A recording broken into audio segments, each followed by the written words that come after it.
ایک روایت میری نظر سے گزری اور کیا ہی انداز ہے امام زرقانی نے لکھی. ایک صحابی ہیں حضرت ابو قرصافہ رضی اللہ تعالیٰ عنہ. حضرت ابو قرصافہ رضی اللہ تعالیٰ عنہ فرماتے میں چھوٹا تھا، میری اماں اور میری خالہ مجھے ساتھ لے گئیں. میں نے کہا کہاں جانا ہے؟ کہنے لگے آؤ نبی پاک کا کلمہ پڑھنے جانا ہے. پڑھیے درود شریف صلی اللہ، سارے پڑھیے، پھر پڑھیے ایک دفعہ صلی اللہ تعالیٰ علیہ. حضور کا ذکر ہو تو فوراً درود پڑھنا چاہیے. نبی کریم علیہ السلام کی بارگاہ میں نا میری خالہ اور میری اماں دونوں مجھے ساتھ لے گئیں کلمہ پڑھنے. کہتے ہیں جب ہم حضور کی بارگاہ میں پہنچے، کلمہ پڑھا، واپس آئے تو میری اماں اور میری خالہ آپس میں بات کرنے لگیں. میری خالہ کہنے لگی تو نے دیکھا ہے ان کا بولنا کتنا مزیدار تھا. میری خالہ کہنے لگی تو نے تو وہ دیکھا لیکن وہ جو غلام آیا تھا اس کے ساتھ ان کا رویہ کتنا پیارا تھا. تو نے دیکھا جب وہ کھانا کھا رہے تھے تو پہلا خیال انہوں نے ہمارا کیا. بار بار وہ ان کا ذکر کرتی، کہتے آپس میں حضور کی شانیں بیان کرتی، میری اماں بھی میری خالہ بھی. بالآخر بات لمبی ہو گئی تو میری اماں بولی، کہنے لگی بس کر، ہم کتنی عظمتیں بیان کریں گے، مجھے تو 3 باتیں سمجھ میں آئی ہیں. کتنی؟ 3 باتیں مجھے سمجھ میں آئی ہیں. کہا وہ کیا؟ تو کہنے لگی ما رأینا مثل حاضر الرجل احسن وجہا ولا القا صوبا ولا البنا کلاما. کہنے لگی مجھے تو 3 باتیں سمجھ میں آئی ہیں کہ نہ اتنا خوبصورت چہرے والا کوئی شخص دیکھا ہے اور نہ اتنے صاف کپڑوں والا کو دیکھا ہے اور نہ ہی اتنی میٹھی بولی بولنے والا کوئی دیکھا ہے. تینوں باتوں کی کمال ہے. ظاہری حسن بھی کمال، کپڑوں کی صفائی بھی کمال، اور رسول پاک کا بولنا بھی کمال، لب و لہجے میں مٹھاس بھی خوبصورتی والی. یہ اصل حسن ہے کہ ظاہراً بھی انسان بڑا منزہ ہو، باطناً بھی بڑا صاف ستھرا ہو. میرے رسول پاک علیہ السلام کا طریقہ مبارکہ پتہ کیا تھا؟ حضور صلی اللہ تعالیٰ علیہ وآلہ وسلم جب مسجد میں نماز پڑھ لیتے تو حضرت جعفر رضی اللہ تعالیٰ عنہ فرماتے، بخاری کی حدیث ہے، فرماتے ہیں میں مدینہ شریف میں آیا تو حضور نماز پڑھ لیتے تو صحابہ نبی پاک کے پاس آتے اور حضور کا دست مبارک پکڑ کے پہلے چومتے پھر چہروں پہ ملتے. پہلے چومتے پھر چہروں پر. نبی پاک کے صحابہ حضور کے قدم بھی چوما کرتے، قدموں میں جھکا کرتے تھے. یہ تو بھائی اس وقت پتہ چلتا ہے جب کسی سے پیار ہو جاتا ہے. جب کسی بندے سے، میں اکثر مثال دیا کرتا ہوں اکثر کہ کسی کا بچہ پیشاب کرے تو کہہ آتی ہے، الٹی آتی ہے، لیکن اپنا بچہ بالوں میں بھی کر دیتا ہے. پھر کوئی کہہ نہیں آتی چونکہ اپنا ہے نا، پیار ہو گیا نا. اب وہ کیفیت جب کسی سے محبت ہو جاتی ہے نا تو کچھ چیزیں صرف سمجھنے کی نہیں، کچھ چیزیں ایسی ہوتی ہیں جو محسوس کرنے والی ہوتی. اس نے کہا تھا عشق ایک ڈھونگ ہے، میں نے کہا تجھے عشق ہو خدا کرے، پھر کوئی تجھے اس سے جدا کرے، تو اسے تسبیحوں پہ پڑھا کرے، تو اسی کا نام جپا کرے، تو گلی گلی پھرا کرے، پھر میں کہوں کہ عشق ایک ڈھونگ ہے اور تو نہیں کہا کرے. پھر میں کہوں کہ عشق ایک ڈھونگ ہے اور تو، اس نے کہا تھا عشق ایک ڈھونگ ہے تو میں نے کہا تجھے عشق ہو خدا کرے. بھائی یاد رکھو جب انسان کو محبت ہوتی ہے تو پھر اس کے انداز بدل جاتے ہیں، اس کے طور طریقے تبدیل ہو جاتے ہیں. وہ میں اکثر ایک بات کہا کرتا ہوں، میں کہتا ہوں بچہ باہر سے برگر کھا کے آ جاتا ہے رات کو، اماں کہتی بیٹے روٹی کھا لو، کہنا تو سنگو بھی پکائی میں نہیں کھانی، حالانکہ برگر کھا آیا ہے، دور سے کھا آیا ہے. تو اماں اس کو کہتی ہے پھر میں سوئیاں نہ بنا دوں تھوڑی سی اپنے بیٹے کو، فٹافٹ چاول نہ تجھے ابال دوں، ساتھ میں باریک دال بنا دیتی. کہتا نہیں میری مرضی کا پکاتے ہی نہیں، میں نے نہیں کھانا. ایسے ہی اب ابا جو ہے نا، ابا وہ اماں کو سمجھا رہا، کہتا چھڈ پر بھوک لگے گی تو آپ ہی کھا لے گا، تھوڑا ایڈی ٹینشن ہے، ایمی پہ تینوں ستاندہ ہے.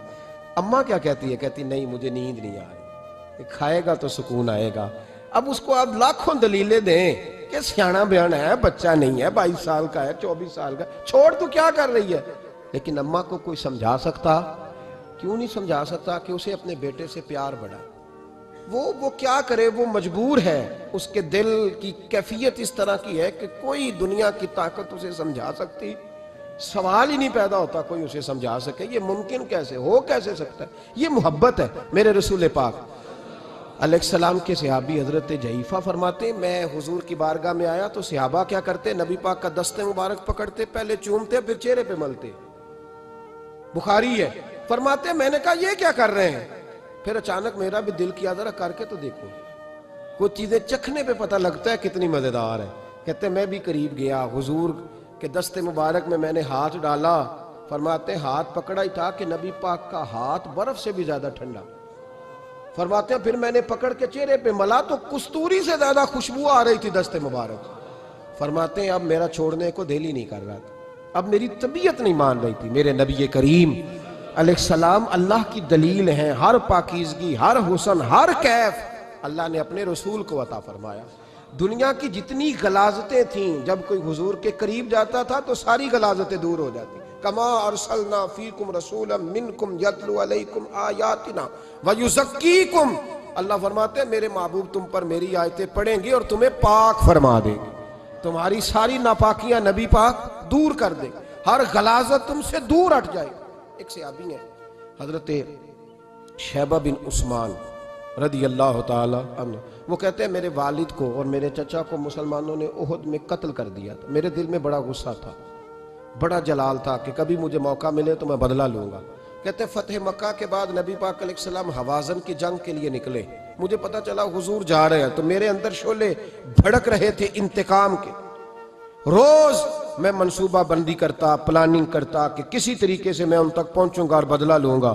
کہتے ہیں نبی کریم علیہ السلام نہ حوازن کے لیے پہنچ چکے تھے. فرماتے ہیں میں بھی جنگ میں جا کے شریک ہو گیا اور میں نے طریقہ اس طرح کا اختیار کیا کہ کسی طریقے میں حضور تک پہنچ جاؤں. سمجھ آ رہی ہے میری بات کی؟ نبی کریم علیہ السلام تک کسی طریقے پہنچ جاؤں. فرماتے ہیں لڑتے لڑتے, لڑائی کے دو طریقے ہوتے تھے. کبھی تو ایسے ہوتا تھا کہ ایک دو آدمی مل کے آپس میں لڑتے تھے, پھر گمسان کا رن پڑتا تھا, گھمبیر ہو جاتی تھی جنگ, سمجھ نہیں آتی تھی تیر کہاں سے آیا, نیزہ کہاں سے آیا. فرماتے جب گمسان کا رن پڑا نا, مجھے موقع مل گیا, میں حضور کے قریب پہنچ گیا. حضرت شیبہ بن عثمان رضی اللہ تعالیٰ عنہ کہتے جب میں پہنچ گیا تو میں نے نا دیکھا کہ اب حضور کے قریب لوگ نہیں ہیں. فرماتے میں نے نا فوراً تلوار اٹھائی, تلوار اٹھا کے میں حضور کو معاذ اللہ شہید کرنے ہی لگا تھا کہ ایک نور چمکا حضور کے سامنے. پڑھیے درود صلی اللہ علیہ وسلم. کہتے ایک نور چمکا, اتنی تیزی تھی اس نور میں کہ میری آنکھیں بند ہو گئی, میرے ہاتھ سے تلوار گر گئی, آنکھیں چندھا گئی میری. فرماتے تلوار میرے ہاتھ سے چھوٹ گئی. اب جب وہ روشنی مدھم ہوئی نا تو میں نے دیکھا نبی پاک سامنے کھڑے مسکرا رہے ہیں. میں نے کر دی, آپ نے سن لی, ذرا دیکھو تو صحیح, جو تلوار لہرائے اسے دیکھ کے بھی کبھی کو مسکرایا ہے؟ جس نے تلوار ہی لہرا دی, جو شہید کرنے ہی لگا تھا, پہنچ گیا تھا. لیکن یہ اخلاق میرے رسول پاک کا ہے صلی اللہ علیہ. اعلیٰ حضرت فاضل بریلوی کا ایک شعر میں نے پڑھا.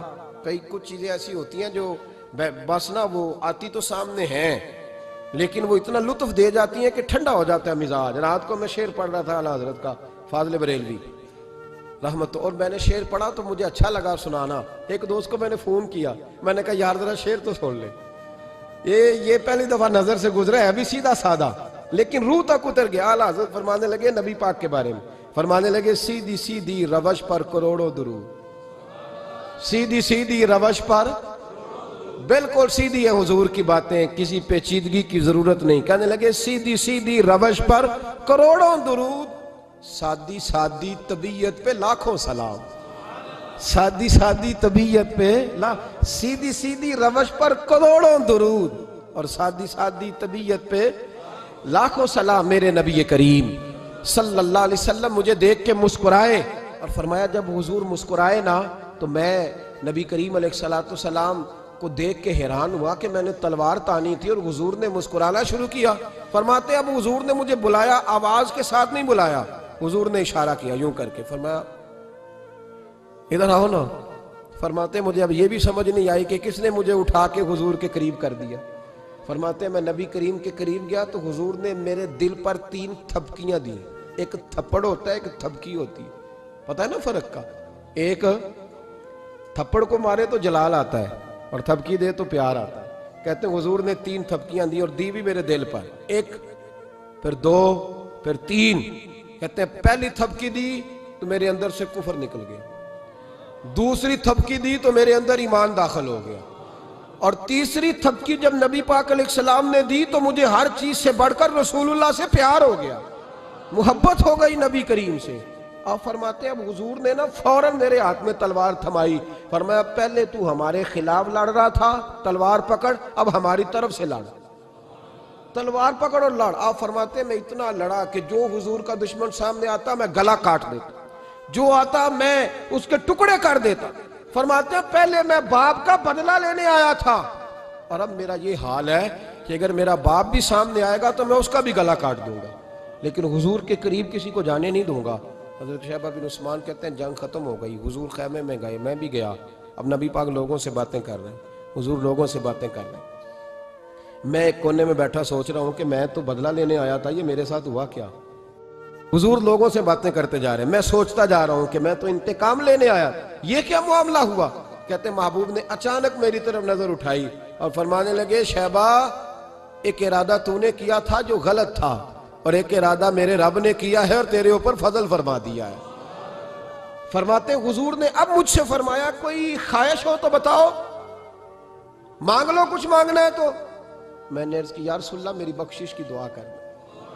بڑا میرا خوفناک ماضی ہے, میں اسلام کا بڑا دشمن رہا ہوں, حضور دعا کر دیں, یاد ماضی عذاب ہے یا رب, چھین لے مجھ سے حافظہ میرا.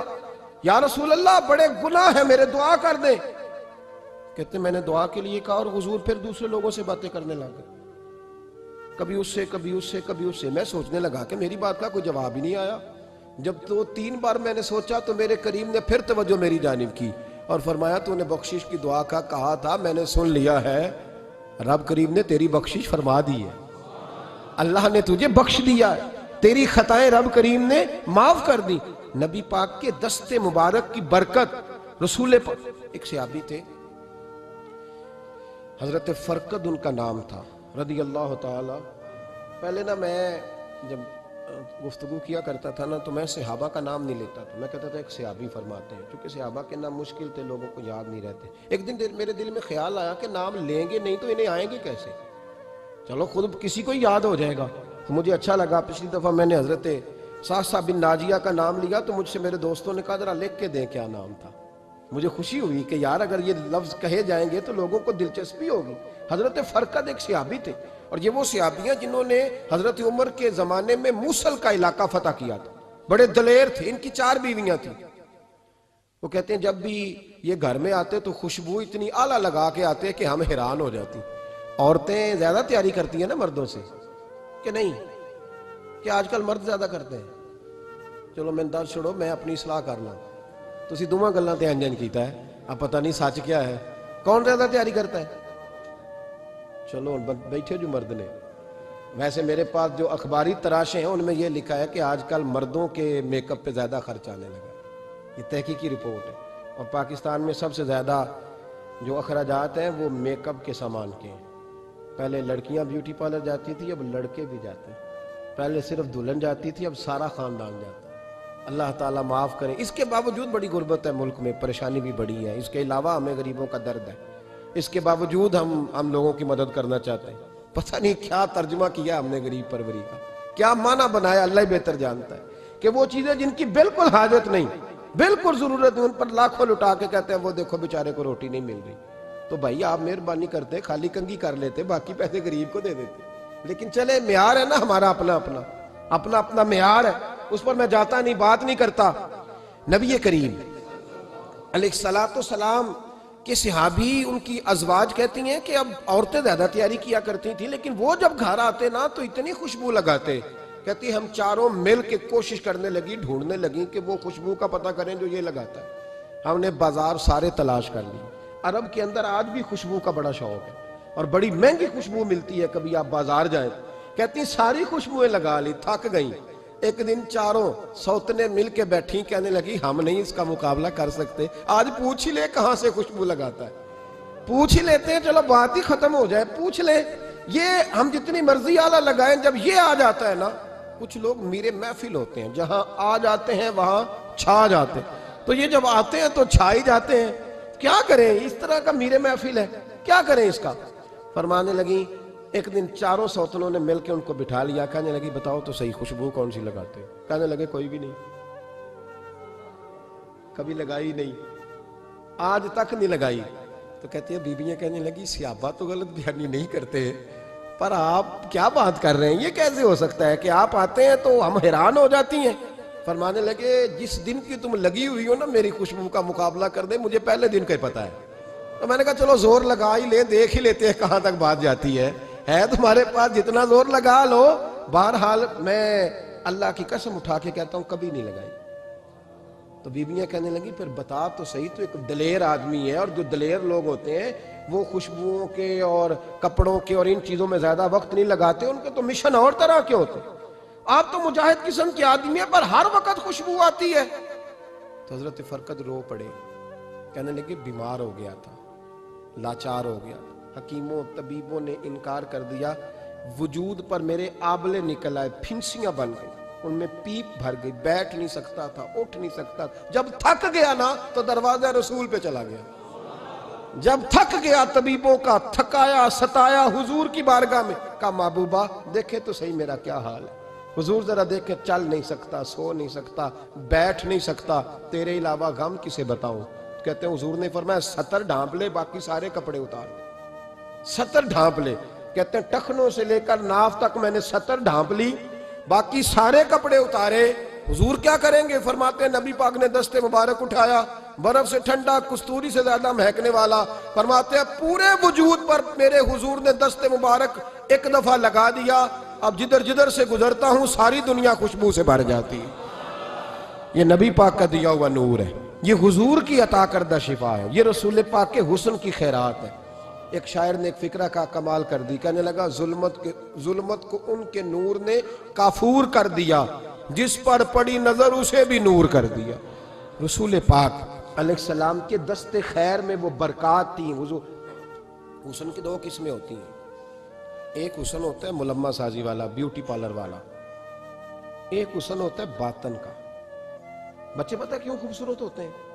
اس پر علماء مناطقہ نے بحث کی ہے، محدثین نے لکھا ہے۔ بچہ گدھے کا بھی ہو تو پیارا لگتا ہے، چھوٹا بچہ اگر اس کا رنگ بہت گورا نہ بھی ہونا، صرف چھوٹا ہو وہ پیارا لگتا ہے، اس میں ایک جاذبیت ہوتی ہے۔ اس پر ہمارے مفسرین نے، محدثین نے، علماء مناطقہ نے ایک بحث کی ہے۔ وہ کہتے ہیں اصل بات یہ ہے کہ بچے جھوٹ نہیں بولتے، بددیانتی نہیں کرتے، دھوکہ نہیں کرتے۔ یہ جو اندر کی عیاریاں ہوتی ہیں نا، چہرہ بھی خطرناک کر دیتی ہیں، اور جب اندر حسن ہوتا ہے تو باہر بھی حسن ہی ہوتا ہے۔ بچے میں کوئی مکاری عیاری نہیں ہوتی، فساد نہیں ہوتا، نیت میں فطور نہیں ہوتا، کسی کو لوٹنے کا ارادہ نہیں، کسی کو شیشے میں اتارنے کا پروگرام نہیں بتاتا۔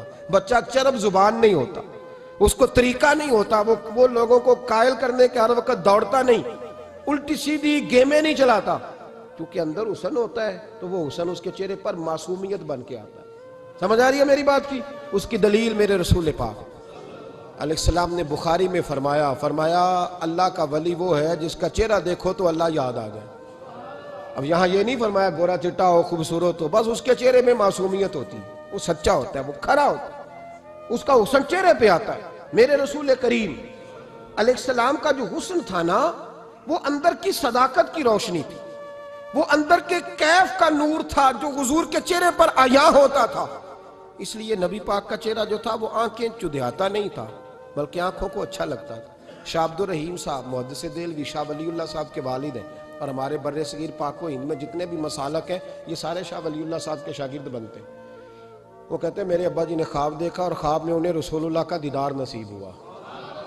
تو نبی کریم علیہ السلام کی بارگاہ میں شاہ ولی اللہ صاحب کے ابا جی کہنے لگے حضور ایک بات بڑی اڑ گئی ہے میرے دل میں، بڑی، تو کتابوں سے جواب نہیں ملا، آج رب کریم نے موقع دیا ہے اس سوال کا جواب۔ تو کہ عبد الرحیم پوچھو کہ یا رسول اللہ حضرت یوسف کا حسن دیکھ کے لوگوں نے انگلیاں کاٹ لی، پر آپ کو تکنے والے تکتے ہی رہے، کوئی بھی ہوش نہیں ہوا، کسی نے انگلی نہیں کاٹی۔ تو کہتے ہیں محبوب نے فرمایا عبد الرحیم رب کریم نے اپنی غیرت کے ساتھ میرے حسن پر 70,000 پردے ڈالے، یہی بہتر ہے کہ پردوں میں وہ پردہ پوش رہے، وہ اگر پردے اٹھا دے تو کسے ہوش رہے۔ فرمایا 70,000 پردوں میں چھپا ہوا حسن ہے، ورنہ کسی کی طاقت تھی کوئی بات کر سکتا، جرت تھی کسی شخص کی؟ میرے حبیب پاک سید عالم حضرت عبداللہ ابن سلام رضی اللہ تعالیٰ عنہ اہل یہود کے بڑے عالم تھے، فرماتے ہیں میں تورات زبور انجیل کا جاننے والا تھا۔ جس دن حضور مدینہ طیبہ ایک قصوہ نامی اونٹنی پر بیٹھے تھے، میں حضور سے مناظرہ کرنے، بحث کرنے آیا، میرے ساتھ میرے شاگرد تھے، ارادہ تھا بحث کروں گا، نبی پاک کو بڑے معاذ اللہ کڑوے کڑوے سوال کروں گا۔ کہتے ہیں حضور بیٹھے تھے کسوا نامی اونٹنی پہ اور گردن مبارک جھکی ہوئی، ہونٹوں پر حضور کے زیر لب ہلکی سی مسکراہٹ تھی۔ نبی پاک تھوڑا بولتے تھے پر جتنا بولتے تھے وہ دلوں میں اترتا جاتا تھا۔ فرماتے ہیں میں جب گیا نا، میرے شاگرد ساتھ تھے، مناظرہ کرنے گیا، مناظرہ، شاگرد ساتھ تھے۔ فرماتے ہیں میں بڑے سوالات تیار کر کے گیا پر حضور گھوڑے پہ بیٹھے تھے، دو باتیں میں نے سنی۔ حضور نے فرمایا رشتہ داروں سے اچھا سلوک کرو، اپنے غلاموں کا خیال کرو۔ کہتے ہیں وہ شاگرد مجھے دھکے دینے لگے، کہنے لگے چلو استاد جی آگے ہو، کرو سوال، چلو نا آگے بڑھو نا آگے۔ یہ کئی دفعہ نعرے لگانے والے بھی مروا دیتے ہیں نا، چلو نا چلو آگے، چلو بڑھو آگے، کرو بات، آؤ نا۔ کہتے ہیں میں ذرا آگے بڑھا، دھکا دیا انہوں نے۔ فرماتے ہیں میں آگے بڑھا اور میں نے قریب محبوب کے قریب جا کے کہا حضور مجھے کلمہ پڑھا دے، میں مسلمان ہونے آیا ہوں۔ یعنی عام آدمی تو قائل ہو جاتا ہے، عالم اور تورات زبور انجیل کا جاننے والا، حضور کلمہ پڑھائیں۔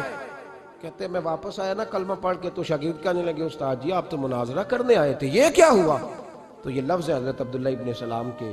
فرمانے لگے تم نے نبی پاک کا چہرہ نہیں دیکھا، ان کی آنکھوں کی روشنی نہیں دیکھی، تم نے چہرے کی معصومیت نہیں دیکھی، لب و لہجے کا وقار نہیں دیکھا؟ کتنے دنوں کے تھکے ماندے آج وہ مدینے پہنچے پر ان کے لب و لہجے میں کوئی اکتاہٹ، کوئی تھکاوٹ، کوئی لفظوں میں جھول تم نے دیکھا ہے؟ فرمانے لگے جس کا اس طرح کا چہرہ ہوتا ہے وہ جھوٹا نہیں سچا ہوا کرتا ہے۔ میرے نبی پاک علیہ السلام کے غلام حضرت طارق بن عبداللہ رضی اللہ تعالیٰ عنہ فرماتے ہیں کلمہ پڑھنے سے پہلے ایک دفعہ ہمارا سارا قبیلہ تجارت کے لیے نکلا تھا، اور اس وقت منظر یہ ہوتا تھا کہ ہم اپنی عورتوں کو بھی ساتھ لے جاتے تھے۔ 6 مہینے سفر کرنا ہوتا تھا، اونٹ گھوڑے ہم بیچا کرتے تھے، عورتیں بھی ساتھ رہتی، کھاتے بھی پکاتے بھی۔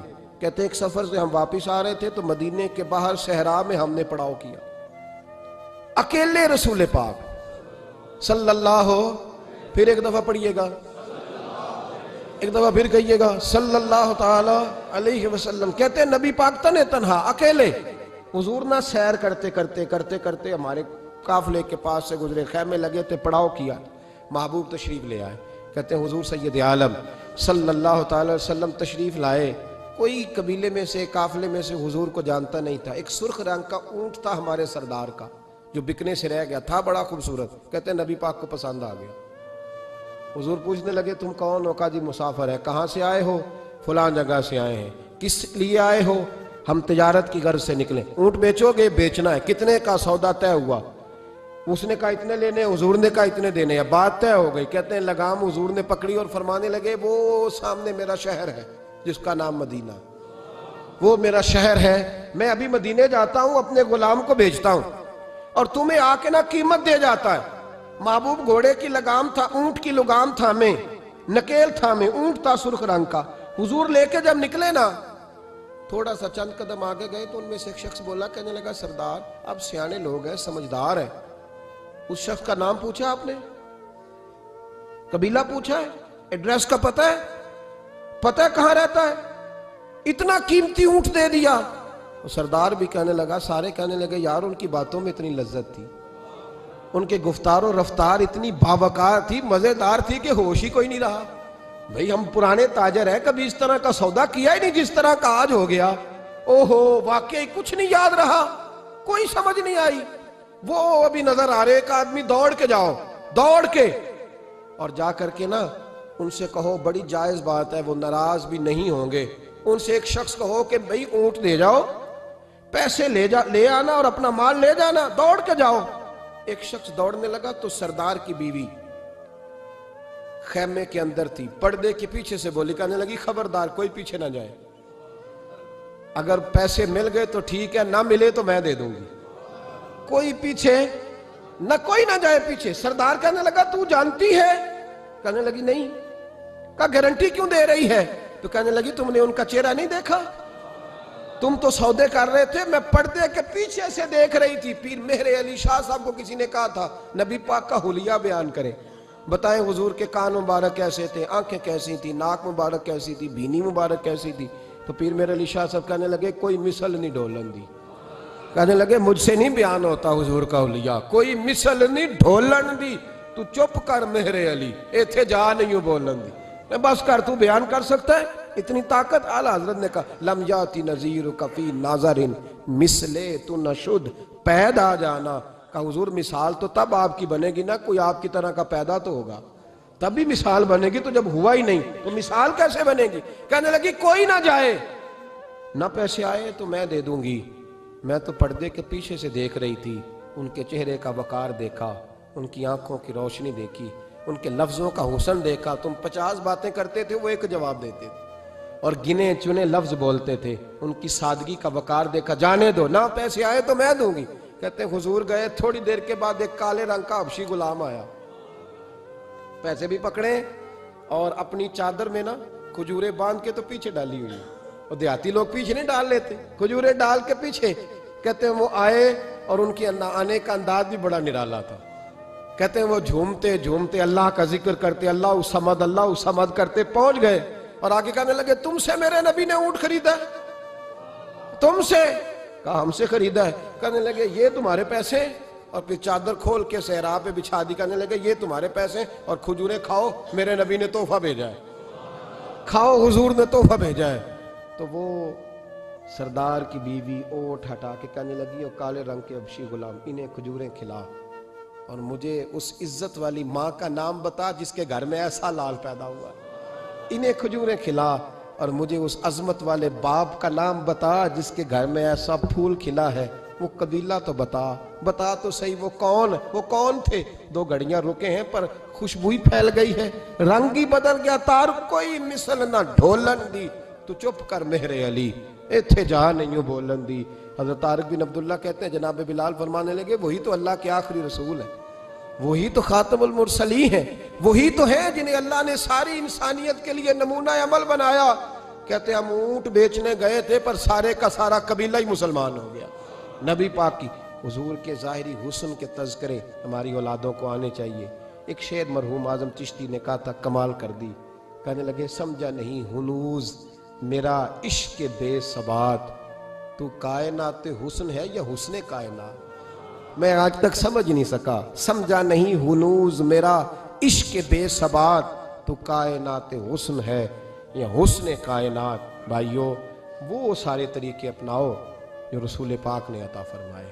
حسن بھی نبی پاک کے طریقوں میں ہے، پاکیزگی بھی نبی پاک کے طریقوں میں ہے، بقا بھی حضور کے۔ اور جو چاہتا ہے نا دنیا میں سب سے خوبصورت بن جائے، نظر آئے، اور اس کی خوشبو سے لوگوں کے دل ٹھنڈے ہوں، وہی طریقہ اپنائے جو میرے نبی نے عطا کیا ہے۔